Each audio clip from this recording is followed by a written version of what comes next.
विक्रांतला पहाटे 4 वाजता जाग आली. घसा कोरडा पडला होता. टेबलवर ठेवलेला पाण्याचा जग पूर्ण रिकामा झालेला होता.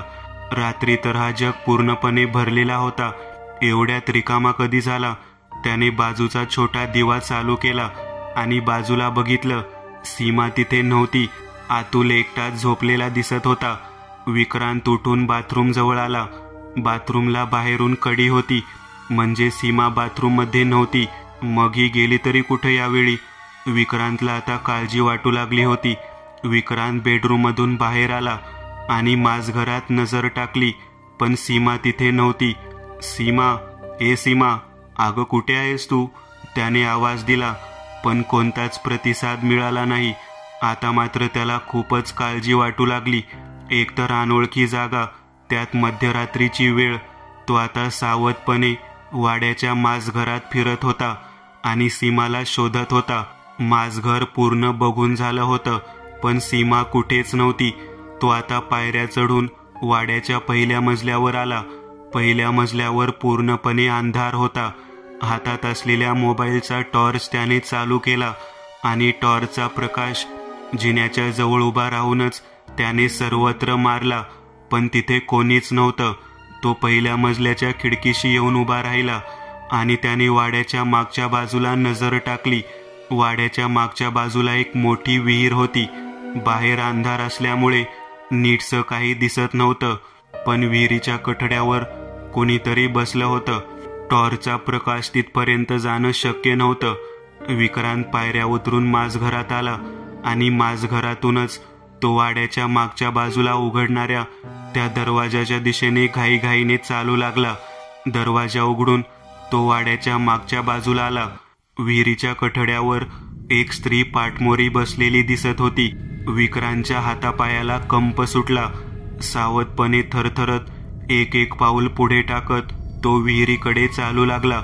विहिरीपासून 10 पावलं अंतरावर येत तो थांबला आणि त्याने टॉर्चचा प्रकाश विहिरीकडे मारला. त्याचं डोकं सुन्न झालं, कारण ती स्त्री दुसरी तिसरी कोणी नसून सीमा होती. केस मोकळे सोडले होते, डोळे उघडेच होते. ती एकटक विहिरीच्या डोहाकडे पाहत होती आणि काहीतरी बडबडत होती. सीमा, ए सीमा, तिच्या खांद्याला हात लावत विक्रांतने तिला आवाज दिला. तिने मान त्याच्याकडे बघितलं. तिचे डोळे पूर्णपणे पांढरे झालेले होते. डोळ्याच्या बाहुल्याच गायब झालेल्या होत्या. विक्रांतचे हातपाय गारटले. त्याला सुधरत नव्हतं की आता काय करावं. सीमा एका विचित्र आवाजात त्याच्यावर जनावरासारखी गुरगुरू लागली आणि बघता बघता तिने स्वतःला विहिरीत झोकून दिलं. पण तिच्या विहिरीत पडल्यावरही पाण्याचा आवाज मात्र झालाच नाही. सीमा, विक्रांत मोठ्याने किंचाळला आणि विहिरीत डोकावून बघू लागला. विहिरीचा खोल डोह, त्यात फक्त काळोख, याशिवाय दुसरं काही दिसत नव्हतं. तितक्यात त्याच्या खांद्यावर कोणीतरी हात ठेवला. विक्रांत, अरे तू इथं काय करतोयस? दचकून त्याने मागे बघितलं आणि क्षणभर त्याला काहीच कळेनासं झालं, कारण सीमा मागे उभी होती. सीमा, तू ठीक आहेस? विक्रांतने तिला घामाघूम होत विचारलं. हो, मला काय झालंय? पण तू इतक्या रात्री इथे काय करतोयस? मी तुला वाड्यात सगळीकडे शोधलं. अखेर मी मागं आले तेव्हा तू इथे दिसलास. मला जाग आली तेव्हा तू तिथे नव्हतासच. तू ठीक आहेस ना? सीमाने विचारलं. अगं, हे सगळं काय होते मला काहीच कळत नाहीये. मी जागा झालो तेव्हा तू बेडवर नव्हतीस. मी तुला शोधत शोधत इथे आलो आणि विहिरीच्या कठड्यावर तू बसलेली दिसलीस आणि बघता बघता तू विहिरीत पडलीस. हे सगळं आता मी माझ्या डोळ्यांनी बघितलं आहे.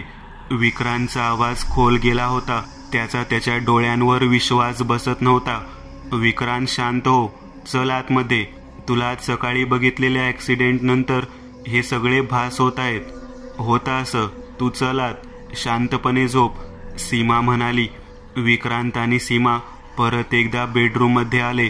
कसाबसा विक्रांत झोपला. सकाळी उठून सगळं आवरून 10ला तो, सीमा आणि अतुल दोघे रूममधून बाहेर आले. डायनिंग टेबलवर नाश्ता तयार होता. रखमा आणि शिवा दोघेही तिथे होते. शिवा आणि रखमा जास्त बोलत नव्हते. जेवढं विचारलं जाईल तेवढीच उत्तरं ते देत होते. शिवा, केशव काका कुठे आहेत? ते आले नाहीत का नाश्ता करायला? विक्रांतने विचारलं. नाही, त्यांची सामानाची बांधाबांध चालू आहे, निघायची तयारी करत आहेत, शिवाने उत्तर दिलं. तेवढ्यात केशव काका त्यांच्या खोलीतून बाहेर आले. काय झाला का नाश्ता? झोप लागली ना व्यवस्थित रात्री? केशव काकांनी विचारलं. हो काका, विक्रांतने उत्तर दिलं. तुम्ही निघालात? सीमाने विचारलं. हो, निघीनच थोड्या वेळात, टेम्पो येतोय सामान घेऊन जायला, केशव काका म्हणाले. नाश्ता वगैरे सगळं झालं. टेम्पो आला, त्यातून 4 मजूर बाहेर उतरले आणि केशव काकांचं जे काही सामान होतं ते टेम्पोत भरू लागले. मग केशव काका 2 मजुरांना घेऊन पहिल्या मजल्यावर असलेल्या रवींद्रच्या खोलीजवळ आले. त्यांनी खिडकीतून बाहेर नजर टाकली. रणरणत ऊन पडलेलं होतं. केशव काकाने खोलीचं कुलूप उघडलं आणि मजुरांना सांगून ती लोखंडी पेटी खाली टेम्पोत ठेवली. काका, या पेटीत काय आहे? माझघरात बसलेल्या विक्रांतने सहज विचारलं. काही नाही रे, असंच जरा जुनं सामान आहे, कपडे, पुस्तक वगैरे, काही जुने फोटो, केशव काका जरा गोंधळून जात म्हणाला. पेटी टेम्पोत ठेवली. केशव काका माझघरात आले आणि विक्रांतच्या समोर चाव्यांचा सेट ठेवला. यात वाड्याच्या प्रत्येक खोलीची किल्ली आहे आणि वाड्यातल्या तिजोरीची पण. तिजोरी देवघराला लागूनच आहे, असं म्हणत केशव काका त्याला देवघराजवळ घेऊन आला. तिजोरी उघडून दाखवली, देवघर दाखवलं. जुजबी माहिती देऊन ते दोघे तिथून बाहेर आले. चल मग निघू मी, हा माझा मोबाईल नंबर ठेव, काही लागलं तर फोन कर, बाकी शिवा आणि रखमा आहेतच. केशव काका निघून गेला. टेम्पोच्याच पुढच्या सीटवर बसलेला तो खिडकीतून त्याने एक नजर त्या वाड्यावर आणि मग एक कटाक्ष विक्रांतवर टाकला. सुटकेचा एक निश्वास सोडत त्याने पुढे नजर वळवली. टेम्पो वाड्याच्या गेटमधून बाहेर निघाला. विक्रांत टेम्पो दिसेनासा होईपर्यंत वाड्याच्या दारातच उभा होता. तो आत आला. रात्रीचा प्रकार आठवून अजूनही त्याला भीतीच वाटत होती. रखमाने चहाचा कप त्याच्या हातात दिला. त्याने चहा घेतला. सीमा किचनमध्ये काहीतरी करत होती. तिला आज स्वयंपाक करायची हुक्की आली होती. तो किचनमध्ये आला. सीमा, काय करतेयस? त्याने किचनमध्ये येत विचारलं. काही नाही रे, असंच जरा नवीन किचनची सवय करते. आतुल बाहेर आहे ना तुझ्या इथेच? सीमाने विचारलं. नाही, मला वाटलं तो इथंच आहे तुझ्याजवळ. थांब, मी बघतो, असेल इथंच खेळत. विक्रांत तिथून बाहेर आला आणि अतुलला शोधू लागला. आधी माझघर, मग बाजूचं अंगण त्याने शोधलं, पण अतुल नव्हता. मग तो पहिल्या मजल्यावर आला आणि त्याला तिथं अतुल दिसला. तो रवींद्रच्या खोलीबाहेर त्याच्या खेळण्याबरोबर खेळत होता. अतुल, अरे तू इथे आहेस, मी तुला सगळीकडे शोधतोय, विक्रांतने आवाज दिला. अतुलने विक्रांतकडे फक्त एक कटाक्ष टाकला. त्याचे डोळे आणि त्याची नजर खूप वेगळी भासत होती. विक्रांत अतुल जवळ आला. परत आईला किंवा मला सांगितल्याशिवाय कुठेही जायचं नाही, कळलं का? विक्रांत म्हणाला.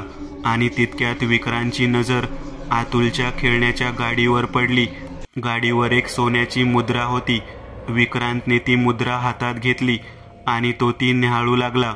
पूर्णपणे 52 कशी सोनं, भरीव आणि जाड अशी ती मुद्रा होती. त्यावर विचित्र अशा भाषेत काहीतरी कोरलेलं होतं. नाही म्हटलं तरी वजनाने ती मुद्रा कमीत कमी 4 तोळ्याची वाटत होती. तुला कुठं सापडली ही मुद्रा? विक्रांतने अतुलला विचारलं. इथंच, अतुलने उत्तर दिलं आणि तो परत खेळात व्यस्त झाला. एकच सापडली? विक्रांतने विचारलं. अतुलने खिशात हात घातला आणि खिसा रिकामा केला. विक्रांत साठ पडला, कारण जवळजवळ 4 आणखी तशाच मुद्रा अतुलच्या खिशातून बाहेर पडल्या होत्या. या बाकीच्या मुद्रा कुठे मिळाल्या तुला? विक्रांतने विचारलं. या सगळ्या मला वाड्याच्या मागे सापडल्या गवतात. मी शोधल्या की अजून आहेत का, पण नव्हत्या, इतक्याच होत्या. अतुलचं बोलणं आता एकदम सामान्य वाटत होतं. विक्रांतने त्या 5ही मुद्रा हातात घेतल्या. 4 ते 5 तोळ्याची एक मुद्रा म्हणजे एकूण 10 ते 12 लाख रुपयाचा ऐवज आहे हा.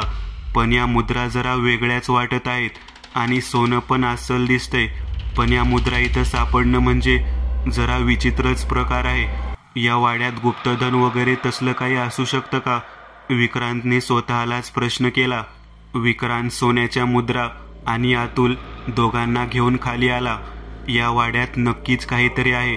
मला काल झालेले भास असोत किंवा मग आज सापडलेल्या सोन्याच्या मुद्रा, यात काहीतरी संबंध आहे आणि कुठे ना कुठे केशव काकाला हे सगळं माहिती असलं पाहिजे. पण मग इथलं गुप्तधन सोडून तो हे सगळं मला देऊन गेला ते का? विक्रांत विचारात गुंतून गेला. त्याने सीमाला अजून तरी सोन्याबद्दल काही सांगितलेलं नव्हतं, कारण रखमा आणि शिवा दोघे तिथंच होते. दुपारचं जेवण झालं होतं. विक्रांत वाड्याच्या मागच्या बाजूला आला. विहिरीजवळ येत थोडा एक सिगारेट पीत तो तसाच उभा राहिला. विहीर खूप खोल होती, पण त्यातूनही खालच्या नितळ पाण्यात तो स्वतःचं प्रतिबिंब बघू शकत होता. खिशातून सोन्याची एक मुद्रा बाहेर काढत तो ती नीट बघू लागला. मगाशी त्याने ती मुद्रा फक्त एकाच बाजूने बघितलेली होती. त्या नाण्याची दुसरी बाजू तो आत्ता बघत होता. मुद्रेच्या त्या भागावर विचित्र अशा आकृत्या होत्या. मध्यभागी एक वर्तुळ, त्यात एक कासव, त्याच्या भोवती सूर्य, चंद्र आणि त्याच्या शेजारी त्रिकोणात एक रेतीचं जुन्या काळातील कालमापक यंत्र. मुद्रेच्या सर्वात खालच्या बाजूला एक नग्न मानव सदृश आकृती कोरलेली होती. हे सगळं कुठल्या तरी अमानवीय प्रकरणाकडे इशारा करत होते.